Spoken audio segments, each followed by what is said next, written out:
Central Arkansas Entertainment is back and better than ever before. And Jellybean is ready and at the helm. We about to give y'all the good, the bad, and the ugly. Yes.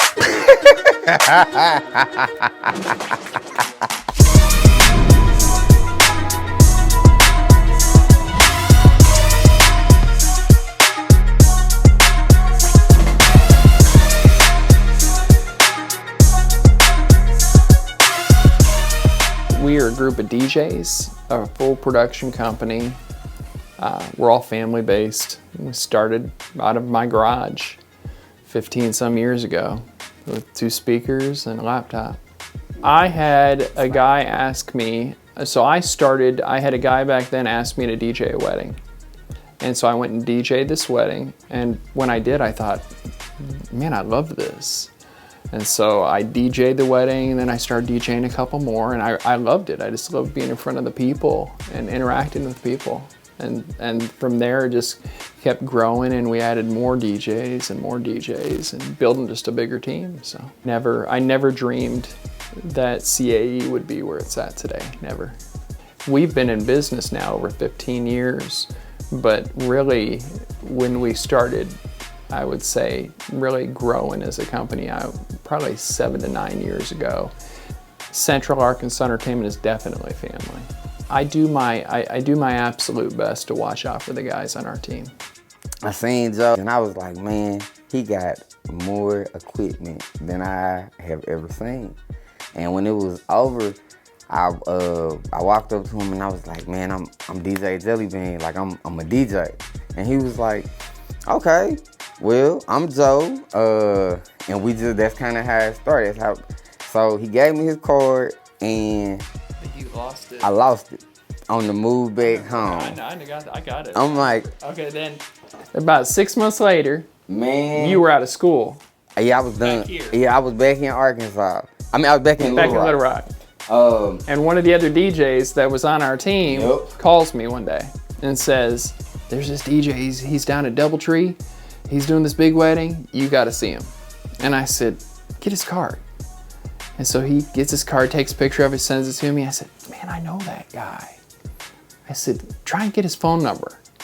So I got his phone number and I called him. And he told me, he was like, can you come in and can you talk? And I was like, yeah, I can come in, I can talk to you. And he was like, man, let me see what you got. So he set some stuff up and he was like, I just want you to go talk on the microphone, all of that. And I talked on the microphone, and he told me to stop. He was like, dude, your presence. Honestly, I done worked for people my whole life. I don't want to work for nobody. He said, well, we can work with me. I said, I'll work with you. What you want me to work with you on? He was like, I want to show you some stuff, and I want you to show me some stuff. And I said, okay. The first wedding he ever put me on was Chanel Country Club. And he was like, now look, you're gonna be the only black person in the room, okay? And I was like, okay, that's fine. He was like, cool with it. I'm good. So he leave and he come back. They was having a ball. And I think from that moment on, Joe kind of was like, what he got is special. He wanted me in a tuxedo, and back then you gotta. Back then, you had to dress the part, you had to look the part, and I did. I just wanted to. I don't like dress shoes. He wasn't where he's at now. He really back then he did a great job. He was an amazing DJ, but he didn't have the following he had. And so back then, you're going back 10 years now, where we were. Every DJ company in the South was wearing tuxes, black tie, and all of the brides, you kind of always got this feeling like you had to wear certain clothing and look a certain part. And so he would come to me and he'd be like, man, I want to wear my J's. And I'm like, that's fine, but man, I just don't want you to be out of place. So in my mind, because this is where we agreed to disagree, but in my mind, I was like, you know what? I'm gonna make him love the fact that I wear them. One day, the bride on the phone, she told Joe, make sure DJ Jellybean wear his shoes. After that, Joe was like, hey, you gonna wear your shoes, right? I'm formal, but I'm here to party, like for real. I'm not the typical wedding DJ. I'm a lot unorthodox, a lot. But it's not bad unorthodox. And I could tell you just about anything that's gonna happen, might happen. I can tell you your venue, cause I done been to all of them. It's not a venue in Arkansas that I haven't been in. I could care less if they know about me at the end of that wedding. But when you leave that wedding, I don't ever want them to forget who you are. So you need to make such an impression on them that when they leave, they go, there's no other DJ that I want to have other than DJ Jellybean. When I think of DJ Jellybean, 2 to 3 things I think. Energetic and loud, loyal to his family and his friends to a fault, loves people unconditionally. When I think of Joe, the first 3 things, brother, father, friend, because he kind of wear out, you do. He wear them hats, like for real. A lot of people don't know why I say brother. Me and Joe have, we didn't build this, for real. CAE, with his back, my back, and every other back, done built this. And he not a regular person. Like the first thing I noticed when I was working for Joe, I didn't work, like I told you, I've worked for people my entire life. Working with him, and what was different, he wasn't just barking orders. He'd get in the trenches with you. Joe is hands-on, and that's what separates him from a lot of people. One thing DJ Jellybean has taught me is to look at other people's lives through their eyes. He's taught me to appreciate, and not just as a black man, but just as somebody that had to grow up different, grow up on the other side of the tracks in Mableville. He worked for everything he has. He does, every single thing he has. I know his heart, and that's why I love him. It's really not a more so what he taught me, but what he showed me. Like, different quality of life. I got saved last year. And when I turned around, but like I'm in church, and when I turned around and I'm looking, and he finna get saved too. So that was crazy. I didn't talk to him, he didn't talk to me. I had already been kind of introduced to God, but Joe kind of really introduced me, really. He's a firm believer in his faith. And that was probably one of the biggest moments for us. Joe taught me to, first of all, always be who you are. Always.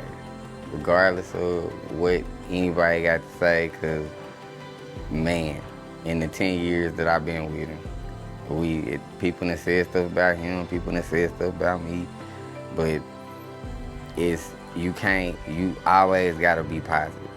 You gotta keep on trucking, you gotta use it to a positive. When the pandemic happened, it was bad. It was horrible. We lost probably 75% of everything within the first 3 days. So when that happens, you really don't know what to, you don't know how to process it. It's a situation that nobody's been through before. I get home later that night, I go to pray, and I start praying, and I broke down right in the middle of the prayer. I couldn't even finish prayer. And my son, that time 20 years old, he takes over. He finishes the prayer of our meal. And afterwards he said, "It's gonna get bad, isn't it?" And I said, "Yeah, it's gonna get real bad." with the rest of the guys, I would say a week into it, I brought them in and I told them, I said, every other production company, every other company, not even in our business, but just all these other companies are going to shut their doors.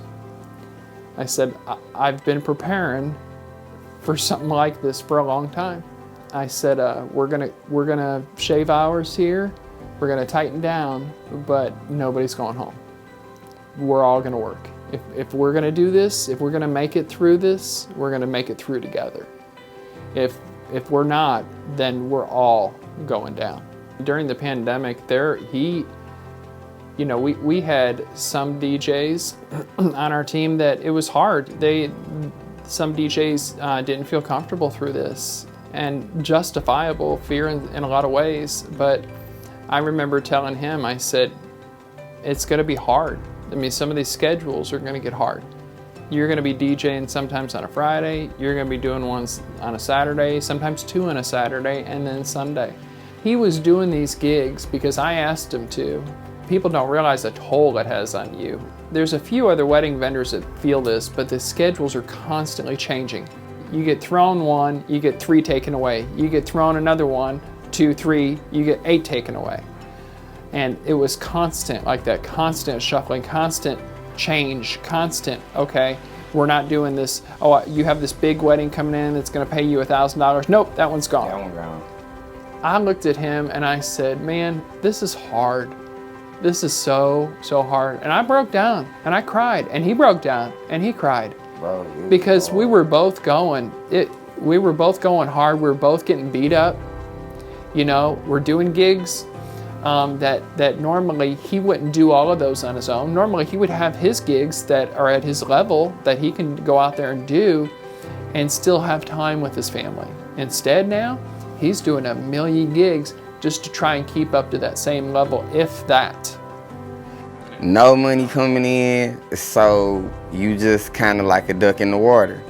Of course, you tell your bill people, hey man, cause I can see it, just give me a second. Yeah. And then it changes. And then it changes. And it changed for the absolute worst, because you don't know what to tell them. I started going to unemployment. It wasn't nothing put in place for us. No. Not for self-employed people. No. For self-employed people, if you are a self-employed person, if you are a vendor that made it through COVID, you're a Spartan, for real. It was a lot to adjust to. I think the first wedding I did was at Magnolia Hill, and it was in COVID, and it was very different. The reason I willed myself to do a wedding through all of that is because I love it. A wedding is just magical. I do it for them. The bride and groom, I do it for the mother of the bride. A wedding is a celebration. It kept me going through everything.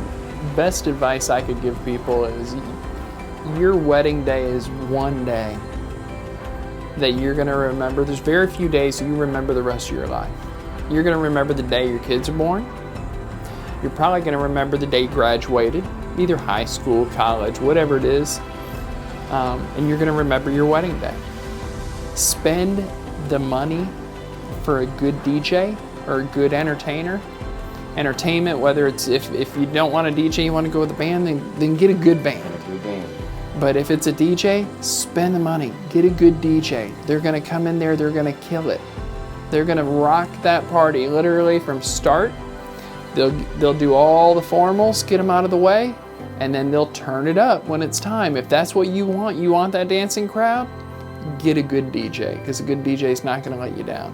As the owner of Central Arkansas Entertainment, going through a pandemic, getting the opportunity to meet his family, and just to grow in that bond and that love for them. Now through the years, I never dreamed that we would be where we're at today and have him as my best friend.